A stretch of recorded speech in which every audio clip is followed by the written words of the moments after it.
léegi yéen laay laaj tey ngeen tontu ma Ousmane Sonko nee na du dem ensemble ndax kilifa diine du wàcc liggéey fii ci Sénégal muy dem di def question d'actualité ñuy werante di déstabiliser seen béy bi nga xamante ne mooy loolu ndax pour sénégalais rek di jullit ngay catholique ak loo mën a doon ñun dañoo tàmm bu naqar amee dañuy teg lépp ci suuf bokk ndey bokk baay.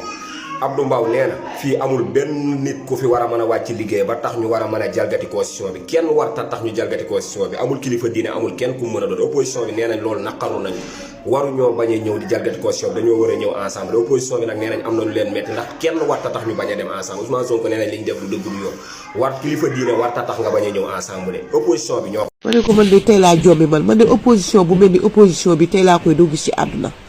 yéen la moo tax opposition bi ñàkk jom rek ñàkk vergogne rek yéen bu ngeen wooyee open press ñu toog di leen déglu ngeen di wax yéen bu ngeen wax lan ngeen war a wax waa Sénégal yéen lu toll ni xalif général génn àdduna président Sonko ak président Diomaye annulé lépp luy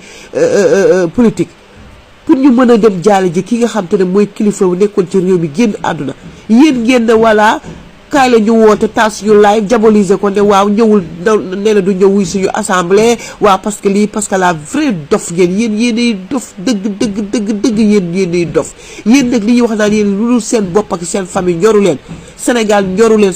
intéressé wu leen yéen loolu nekk dëgg la ci yéen ba dama foogoon nit dañ ko doon wax sax parce que dañ leen a mere nekk yéen chaque jour ngeen confirmer seen bon ci biir réew mi yéen bu doon seen bàyyi ñoo dee wala seen ndeyee dee ndax di ngeen ñëw assemblée nationale même bu président Sonko ñëwul assemblée nationale di leen xaar est-ce que di ngeen dagg seen dëju bàyyi ak seen dëju ndey yi ñëw ne da ngeen di ñëw ci assemblée nationale bi yéen xam ngeen lan mooy dee nit ku génn àdduna xam ngeen ko parce que loolu intéressé wu leen yéen ku dee seen yoon nekk seen deewu famille rek ngeen fonk yow kiriku barki dee ba sa bàyyi deewee am ku la doon tooñ naan la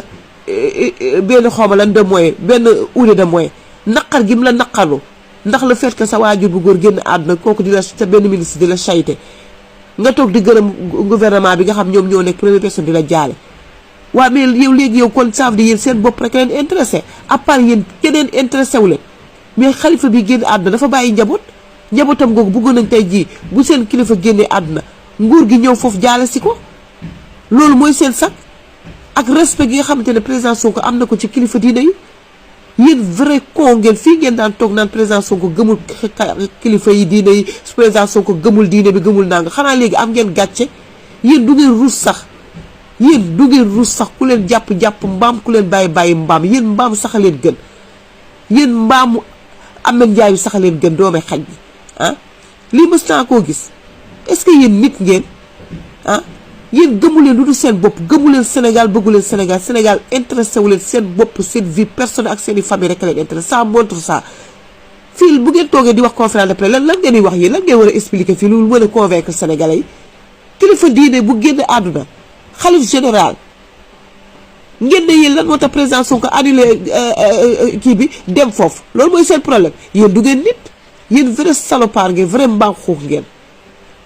du ngeen nit sax li ñu wax nag naan yéen faalewu leen humain dëgg la ndax 80 personnes yi dee nii ngeen taxaw di xar seen tànk tubéy na loi bi nga xam te ne moo nar a appliqué pour képp koo xam moo rey doomu aadama yi rek dañ lay jàpp tëj leen ci kaso ba damu caabi ngeen toog di opposé wu parce que deewu nit intéressé wu la ay vraiment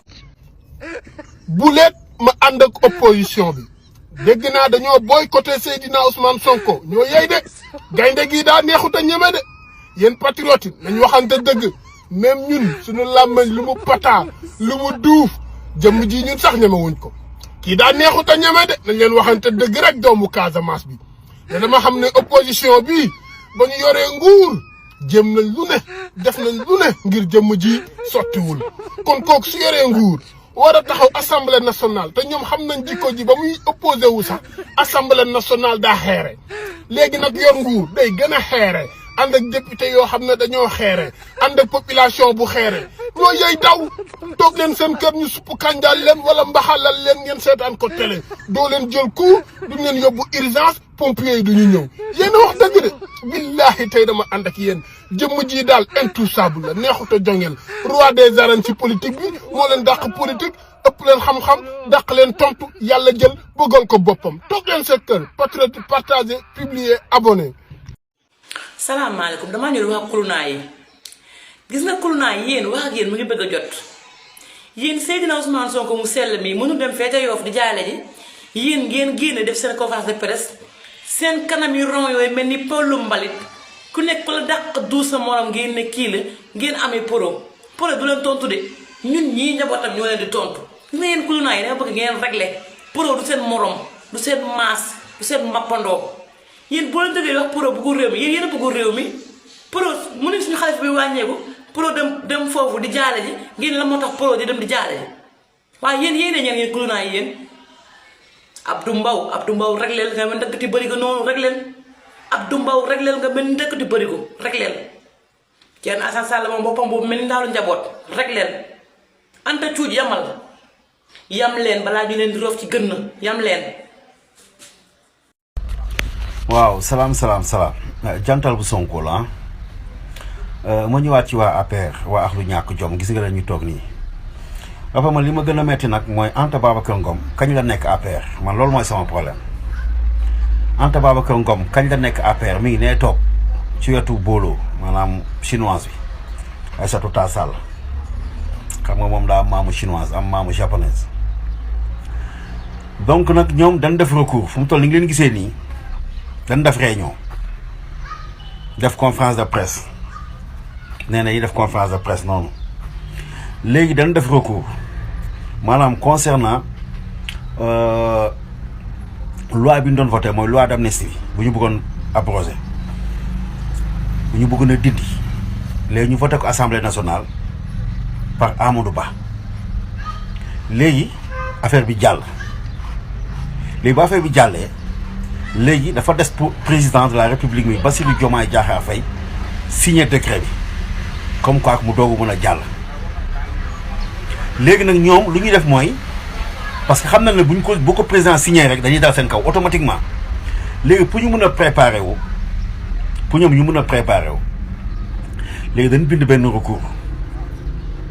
di jagleel ko conseil constitutionnel bu ñu ko jagleelee nag léegi nag dañu bëgg léegi parce que ñoom xam nañ ne mënuñu ko dindi mënuñu am ndam waaye dañu bëgg a yéexal mbir mi maanaam balaa président di signé décret bi pour mu jàll léegi nag il fallait que ñu ne léegi dañuy xaar ba conseil constitutionnel def retour kii bi nu mu tuddati recours bu ñu bind ba mu wax ci président doo ko mën a signé te loolu day jël temps pour ñoom ñu signé ko ñu xool ko càmbar ko loolu day jël temps maaleykum salaam day jël temps léegi loolu leen bëgg bu ko def ñoom ñu mën a waajal seen bopp ñii mën a daw yaa may dégg ñii waajal seen bopp balaa affaire bi diggal loolu leen bëgg moo tax ñu def recours bi mais ma leen xamal ne leen lu mu yàgg même boo leen génnoon réew mi mandat d'arrêt international mi ngi fii fu waay daw ak fu waay mën a ne dinañ la jële andi la àtte la jugé la tëj la ci kaso bi li ngeen def ne amul benn sens ay recours xam ngeen ne recours bi ngeen di bind yow loi bu ñu voté yow président de la république ak premier ministre ak gouvernement bi voté loi boobu dindi ko ne dañ koy dindi parce que Macky Sall moo ko fi defoon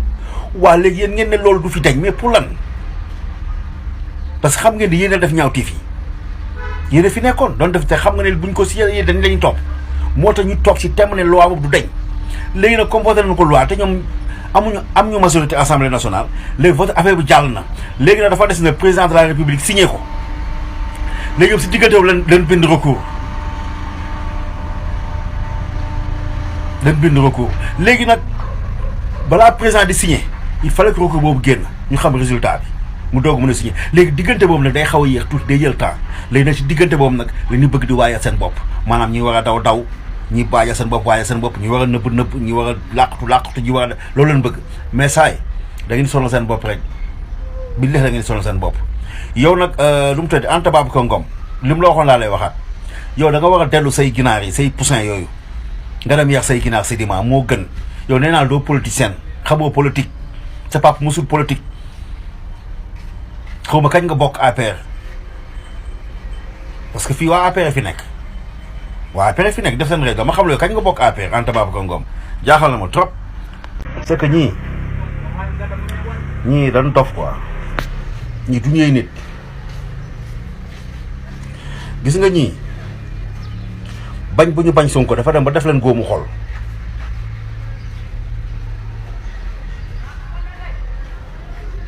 bañ bu ñu bañ Sonko dafa def ba def leen góomu xol xàmmeetuñu lu baax xàmmeetuñu lu bon yàlla sax xàmmeetuñ ko julleetuñu sax jaamatuñu sax yàlla ndax bañ gi ñu bañ Sonko daf leen def góomu xol billaahi amul lu ñu lijjanti ñoom daal seen vision yëpp xam nga lan la na Sonko dee na Sonko échec na Sonko bañ a réussir na Sonko nit ñi di ko saaga na Sonko sonn na mooy seen problème Sonko ni ñuy bàyyi xel Sonko sax ak ni ñuy toppatoo Sonko sax toppatoo wuñ ko sax yàlla xam nañ ñi gis ñu toog nii non seen xol yëpp a yàqu def ay góom ndax bañ ko ñu bañ Sonko tey xalif général bu Laayeen moo gaañu moo nelaw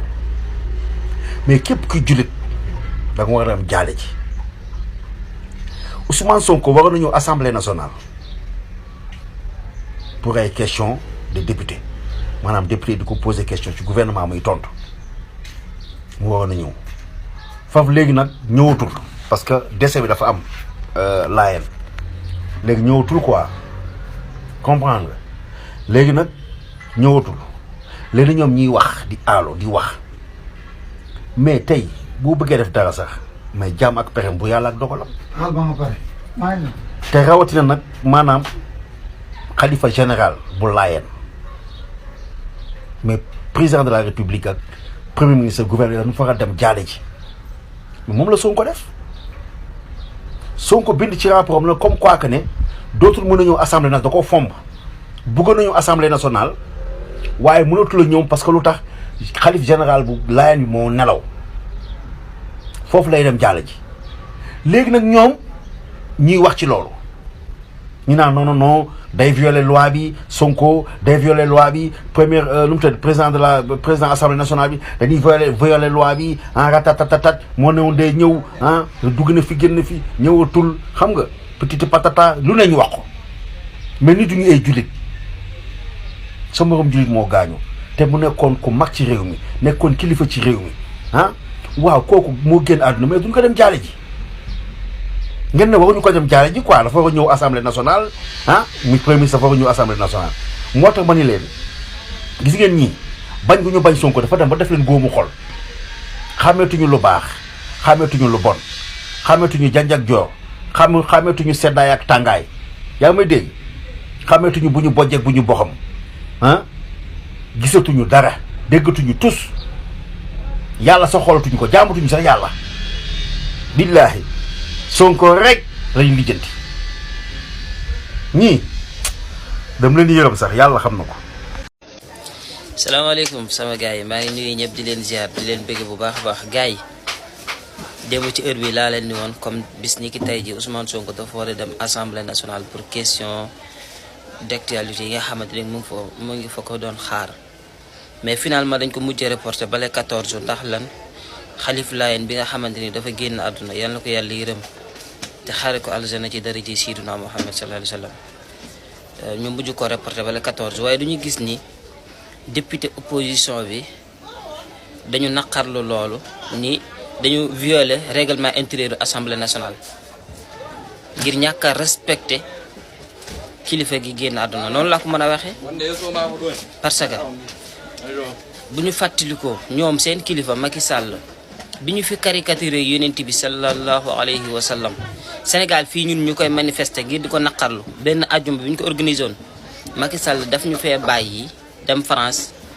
di marsandoo ak tubaab yi seen journaliste yañ fa reyoon ci mbirum Charlie Hebdo ñu ngi koy fàttaliku kon nag tey buñ dee naqarlu ñoom ni Ousmane Sonko dafa violé règlement intérieur assemblée nationale ba wax ni les 14 bii ñuy xaar dinañu boycotté Ousmane Sonko duñu daje ak moom assemblée nationale donc tey ñoom buñ defee lii ñun duñu bett kon ñu xamee ko noonu incha allah mbir mi reporté nañ ko bale 14 ñoom nee nañ dañ koy boycotté waaye bu ñu fàtte ni ñoom it ñu néew la ñuy ci biir assemblée nationale bu ñu fa duggul tamit yëguñu ko incha allah te ñun bàyyiwuñu leen xel Ousmane Sonko la ñuy topp jërë ngeen jëf. Ziar les patriotes opposants amul Sénégal de y a des serveurs y a des poussins des moutons démb gars yi ñoo ne woon dañuy def point de presse pour boycotter rendez-vous Ousmane Sonko bi Sonko dugal leen coup boo xam ne si Sonko bàyyi ba ñuy def point de presse Sonko lancé benn message mais ñëwatul assemblée ñëwatul parce que daa am benn xalifa bu wàcc wala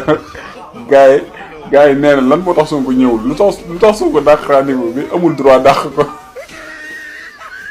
gars yi nee na te ñoom ñu ne woon dañuy boycotté rek ñoom nee na Sonko amul droit dàq rendez-vous bi dafa war a ñëw parce que xam ngeen ni ñii xamuñu fu ñuy taxaw dañuy talax maanaam dañuy làmbaatu ay programme la ñuy xëy di wër maanaam nan la ñuy doxee yéen Sonko fa mu fekk réew mi fu mu fekk Sénégal maanaam souterrain ba mu fekk Sénégal Sonko fa la leen suul tabax seen kaw Sénégal te xamul ne ñu yaakaar ne ay opposants. Salam Abdou Mbow et compagnie. Bon, j'ai cru comprendre que vous alliez boycotter la venue du président Ousmane Sonko, le président du parti PASTEF, que vous vouliez boycotter son arrivée à l'Assemblée nationale. C'est-à-dire que vous n'avez pas prévu d'y aller, de l'écouter. Bon, on retourne un peu en arrière. La 14e législative, qui était la législative de Kouromaki, des Dirianké de Maki, des femmes sans valeur de Maki, des femmes sans classe de Maki, des hommes qui ne sont pas qui ne sont pas sensibles aux cris de cœur des Sénégalais, des hommes qui ne représentaient pas le peuple sénégalais. C'était cette législature que le président Macky Sall nous avait présentée à la 14e législature. Je reviens à votre boycott. Vous avez prévu de boycotter la venue du Premier ministre Ousmane Sonko à l'Assemblée nationale. Bah, c'est votre droit. Si vous avez peur de votre papa, il ne faut pas l'attaquer. Ça, je suis bien d'accord que vous n'avez pas voulu ou que vous avez eu peur de l'écouter. Parce que toute question que vous l'auriez posée, il allait vous répondre. Bon, Ousmane Sonko.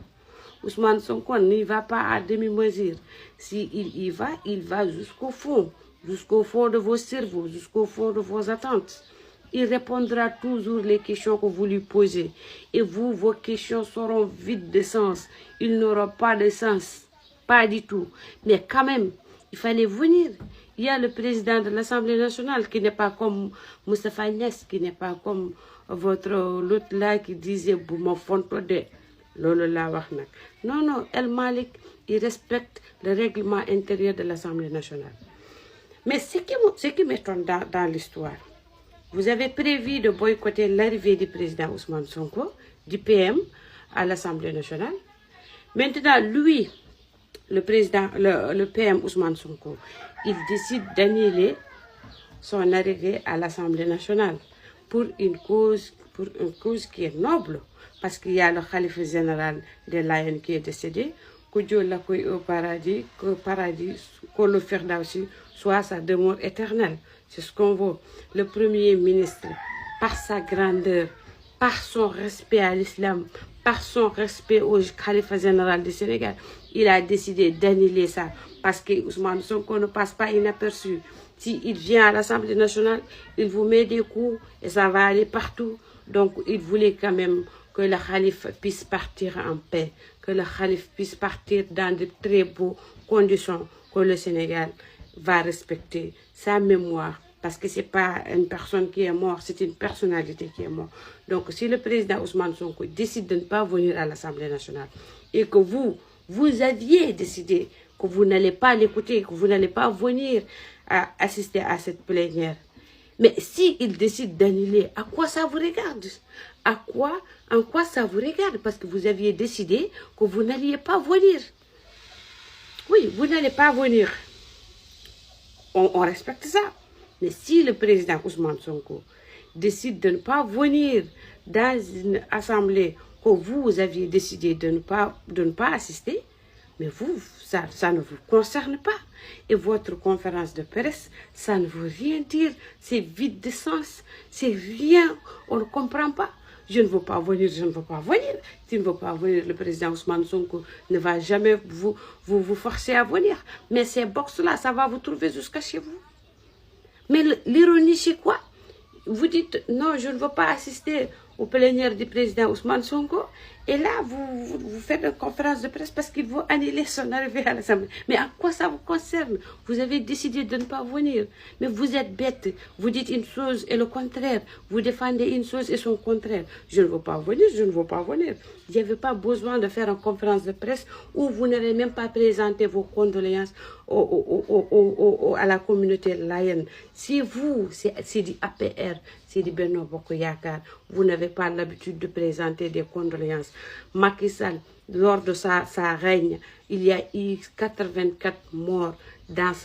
son pays au moment de son règne. Jamais il n'a prononcé le nom de ses victimes. Jamais il a présenté ses condoléances à la famille des éplorés. Jamais, jamais, jamais. Donc ça ne nous étonne pas que le khalife général des Layènes